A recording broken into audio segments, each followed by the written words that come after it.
Alright, welcome back to the channel here. Little update on the Cherokee diesel build here. Just got done ripping off the front and rear bumpers, both of them. Both of them need a little bit of work. The rear one I built, might actually build a new one. Plan is at some point I want to put need a winch in the rear end. Obviously there's not a lot of room back there in between the rear bumper and the gas tank, so it's probably going to be a large ATV or side-by-side winch, but we'll cross that bridge when we get there. But this is the underneath side of the bumper I built a few years ago, and that's where it attaches to the body armor that I built. So, but yeah, and this little marker here, paint marker, that was supposed to be or was gonna be possibly a cutout for, so you can put your foot there, help climb up onto the roof rack and stuff. But yeah, it's definitely a sturdy bumper, but that hitch was way too high, even with like a standard 8-inch drop hitch from Tractor Supply or Rural King or whatever, Harbor Freight. Still, the little quad trailer I got here for the bikes and quads, it was still way too high. Kind of like how it's sitting now, but even worse. That's not terribly bad, but yeah. So rear bumper might rebuild, either modify, fix, or gonna build a new one. More clearance, different hitch position. That's basically right where the winch would go if I was putting a winch back there. But then the ARB, it's taken a beating over years. You can see it used to be a big boxy bumper. It was like that size all the way around the end, and I tried doing like a high clearance thing, and then I also boxed it in on the back side, but it needs a little bit of work itself. I like that bumper a lot. It's awesome for pushing trees out of the way. And then I beefed up the mounts on the Jeep and also made it bolt to the body armor that I built. So between that and beefed up mounts, and then might even do a little more frame stiffener plate or something, make it even stronger when it goes back on. But it needs to be out of the way when we start doing the diesel swap, because I'm going to spend a bunch of time with the intercooler and the piping and just getting the motor in there in general.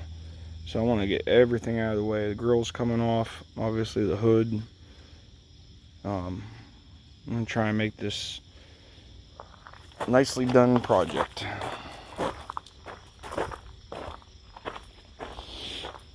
And then the rear armor, it's got to come off, because some genius, when he built them, he didn't put any clear coat on them, so they got a little rusty, like a dummy.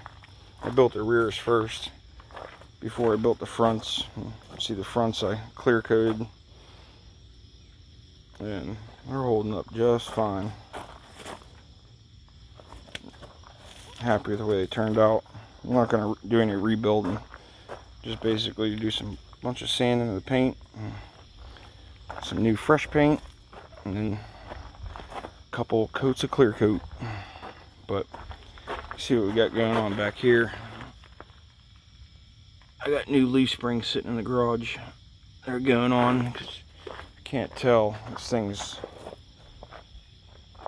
sagging a little bit in the rear.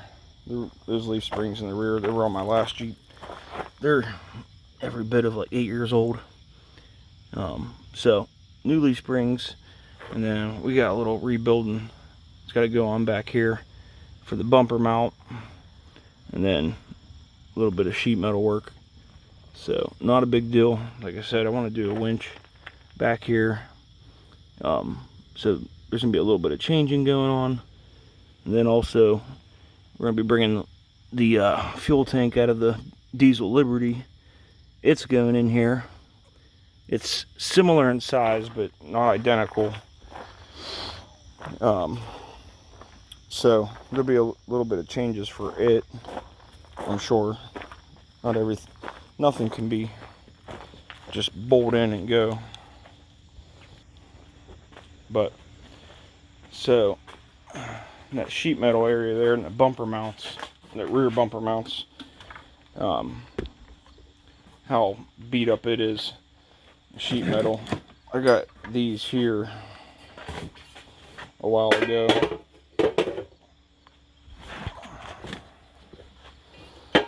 These things here, these slide into the unibody. These are basically where your Reese hitch would mount up under to the unibody.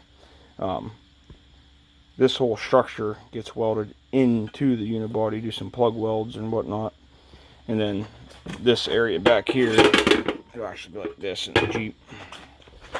This is the new bumper mount. So you see all nice 1/4-inch plate, so that's going to beef that up. And I also got a shackle relocation kit. Makes it adjustable, relocates them. You can mess around with the angle of the shackle. Yeah.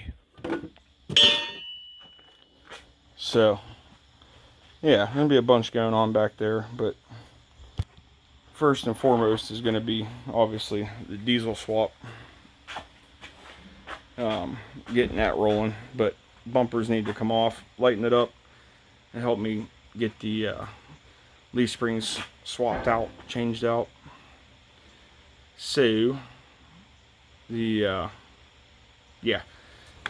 last night finally got some paint on it.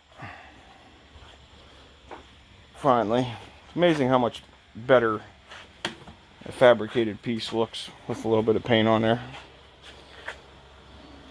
Grinder and some paint makes me the welder I ain't, I think is how it goes. But this is what I put on the cage. Steelite paint. It's got 316 stainless steel in it. It's anti-corrosive, and it's a weld through primer. And I've used this a little bit so far, and spots I used it on the Jeep over 3 years now, I think. 3 winters here in western Pennsylvania. That paint's still holding up pretty good, so pretty impressive so far. That paint's expensive. I'm out of the black. I need a little bit more for the cage. I got another can, but it's gray, but not a big deal. I'm gonna use it to finish getting the cage covered, and then probably gonna finish it off with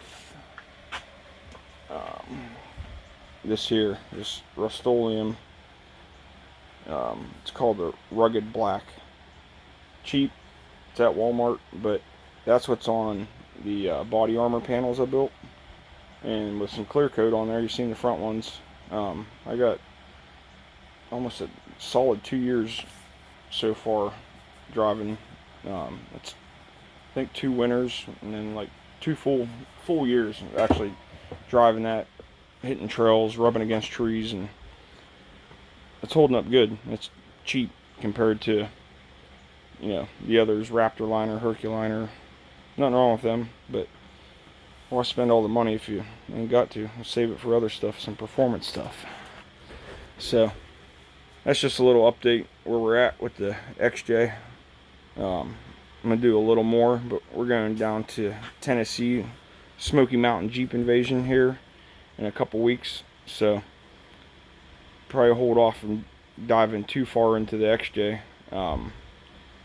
Probably gonna get the wife's Liberty, a little bit of work done to it. I think I'm gonna put my Smittybilt roof rack on it, because I'm hoping to meet up with a guy, YouTuber down in Tennessee, to get some parts, Jeep parts, XJ parts. Hoping to. So I'll need the roof rack to put those parts up on there. I'm hoping to get a hatch and a set of doors, and who knows what else. maybe a set of fenders if he has some that are clean, matching color. Save the from having to do the paint and body work. That'd be awesome. So yeah, between the roof rack on her Jeep, I got a snorkel for it. I got a lift leveling kit for it. It's like a 2-inch or 3-inch lift for it. A couple things. It'd be cool to. I already cut the muffler off of it and put a MagnaFlow on it. Sounds a little better, but not doesn't sound like the donor Liberty I'm using right now for my XJ, but it does sound better. It's her daily driver, so it doesn't need to sound like a damn hot rod, but it would be cool to be a little more performance, a little louder. So yeah, what I was told though, her exhaust is only 2.5 inch. What's on the donor Liberty is 3 inch. So I'm actually running out of daylight right now. So I need to get this trailer and over to my mom's house, over behind my little shop over there. But I got hooked up to the donor rig right now. But listen to how cool this thing sounds. Oh.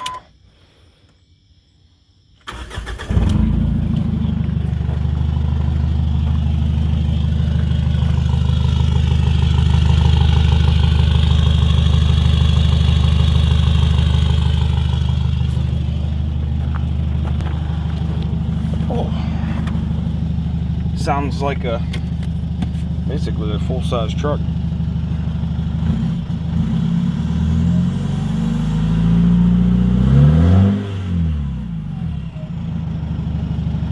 But it does bark a little bit, and the automatic that's currently in it, we were running stock Wrangler size tires on it, so it was a couple inches bigger size tire, and it'd go through its gears real quick and kind of sounded goofy. It'd get into high gear real quick and it'd be lugging then and just kind of sound like a farm tractor.